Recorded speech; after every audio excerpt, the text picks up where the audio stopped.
안녕하세요. 오늘 저는 필드놀로지에 대한 것을 한번 이야기해볼까 하는데요. 이제 빅데이터 시대가 오면서 우리는 수많은 데이터를 다루고 분석 결과를 토대로 여러 가지 의사결정을 하고 있습니다. 회사가 성장하기 위해서는 이제 데이터 분석이 필수인 시대가 됐다고 볼 수 있는데요.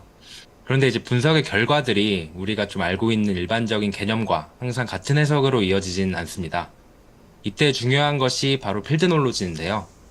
이 개념은 간단하게 이야기를 하자면 산업의 구조와 흐름을 이해한 데이터 분석이라고 볼 수 있습니다. 데이터는 숫자이기 때문에 항상 일정한 논리를 가지고 말을 하지만 이 숫자가 왜 나왔는지 또 어떤 맥락에서 이 데이터가 나왔는지 이거를 이해하지 못하면 의사결정의 과정에서 왜곡된 결과가 나올 수가 있습니다. 간단한 예를 들면 이런 건데요. 특정 페이지에서의 이탈률이 60%라고 했을 때 이 해당되는 이탈률이 산업의 서비스와 특성을 고려해야만 낮은지 높은지를 이해할 수가 있을 것입니다. 산업의 특성과 사용자의 흐름을 모르면 이 60%가 그냥 단순히 높다고 해석할 수도 있고 이는 분석 결과를 왜곡할 수도 있게 되고요. 60% 이거는 분석은 정확했지만 산업의 특성에 따라서 해석이 달라질 수가 있습니다. 이 해석이 틀리면 실제 의사결정 측면에서 이 데이터를 활용할 수가 없게 됩니다. 이렇듯 분석 결과를 활용하는 데 있어서는 필드의 이해 없이는 어렵고요.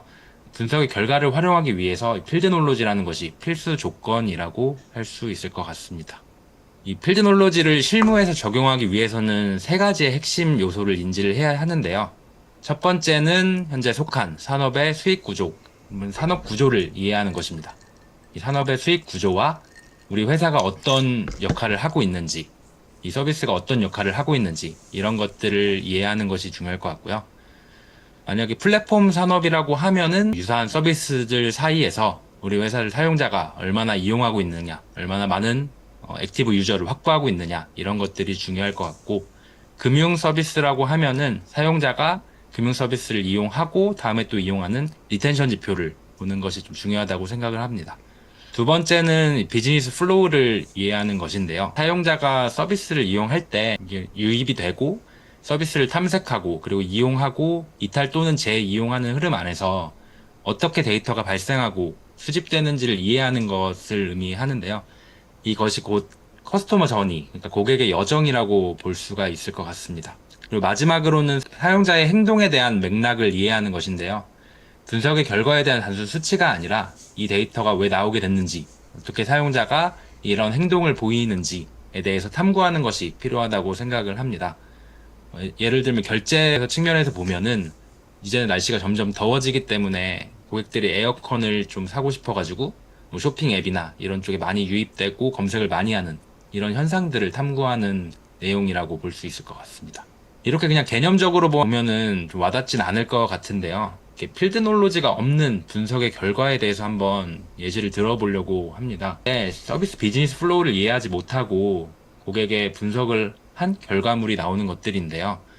만약에 사용자의 퍼널 분석, 서비스를 가입하는 데 있어서 퍼널 분석을 한다고 했을 때 두 가지의 고객 특성을 볼 수 있을 것 같습니다. 만약에 약관을 이미 동의한 사용자가 서비스를 가입하고자 했을 때, 아니면 아직 약관을 동의하지 않는 사용자가 서비스를 가입한다고 했을 때 이 두 가지 사용자를 같은 선상에 두고 동일한 페이지에 진입한 것에 대해서 분석을 하게 되면 이미 약관에 동의한 사용자 같은 경우는 약관 동의 페이지를 진입하지 않게 되는 경우가 발생을 합니다. 그래서 이 고객들을 그냥 단순하게 동일한 페이지를 기준으로 퍼널 분석을 하게 되면 이미 약관을 동의한 사용자는 모두 이탈한 것으로 분석이 되게 될 것입니다. 그런 측면을 고려하지 못하면 이탈률이 실제보다는 높게 나오는 결과가 발생을 하게 되는 것이죠. 그래서 서비스 비즈니스 플로우를 먼저 학습하는 것이 중요하다고 생각을 합니다. 두 번째는 행동의 맥락을 고려하지 못한 케이스인데요. 만약에 A와 B가 있을 때 두 개의 결제 수단 사용률을 봤을 때 A가 B보다 월등하게 사용성이 높아 라는 결과가 나왔을 때 맥락을 고려하지 못하면은 사용자가 B보다는 A를 더 선호하는구나 라는 결론을 내릴 수가 있을 것 같습니다. 그런데 사실은 알고 보면 서비스에서 A 결제 수단을 위해서 이벤트나 프로모션을 진행하고 있었을 가능성이 있는데요. 실제로 이럴 경우에는 사용자는 혜택을 따라서 결제 수단을 이용하기 때문에 오히려 이게 더 상황과 맥락이 맞는 결과라고 볼 수가 있을 것 같습니다. 아마도 전성술사님이나 지프라기님도 데이터 분석하시면서 이런 케이스가 있으셨을 것 같은데 혹시 생각나시는 경험이나 이런 게 있으면 좀 공유 부탁드리겠습니다. 저 같은 경우는 그 게임 회사에 있었을 때 아까 이제 맨 처음에 장표에서 이탈률에 대한 예시를 들어주셨는데 그 원래 출시하고 다음 날에 이탈률이 굉장히 높거든요.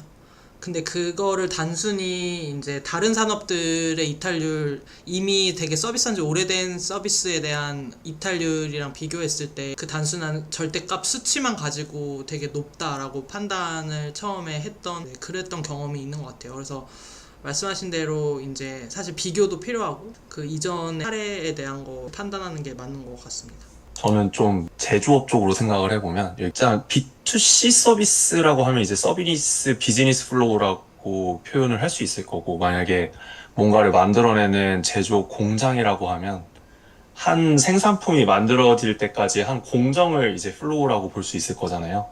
이거를 잘 이해를 하지 못하면 제대로 된 분석을 할 수가 없는 게, 이를테면은 반도체를 예를 들어 1단, 2단, 3단, 4단을 쌓아서 모양을 찍고 이걸 아래로 다 깎아내립니다.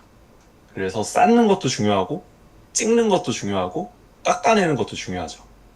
그래서 예를 들어서 깎아내는 쪽에서 뭔가 에러가 발생을 했다라고 하면은 어떻게 쌓여가는지를 플로우를 이해를 못하면 어느 단에서 잘못됐는지 알 수가 없는 거거든요. 깎았는데 잘못 깎았어요. 그럼 내가 깎은 게 잘못인지 쌓은 게 잘못인지 좀 이런 것들이 되게 불분명하기 때문에 생산이 되는 제품이 생산되는 프로세스를 정확하게 이해를 해야 되는 거죠. 이거 모르면은 설득이 안 되는 거죠. 네. 그리고 요거는 뭐 제조업이나 아니면은 뭐 서비스업이나 무조건 이렇게 이해가 안 되면 설득이 안 되는 건 똑같은 것 같습니다. 일단 공정의 프로세스를 먼저 학습하는 것이 필요한 맥락이 거의 비슷하겠네요. 서비스 비즈니스 플로우를 이해하는 거랑. 네, 필수적인 거죠. 처음에 시작할 때 무조건 배워야 하는 그런 거죠. 분석가들은 다 똑같은 것 같아요.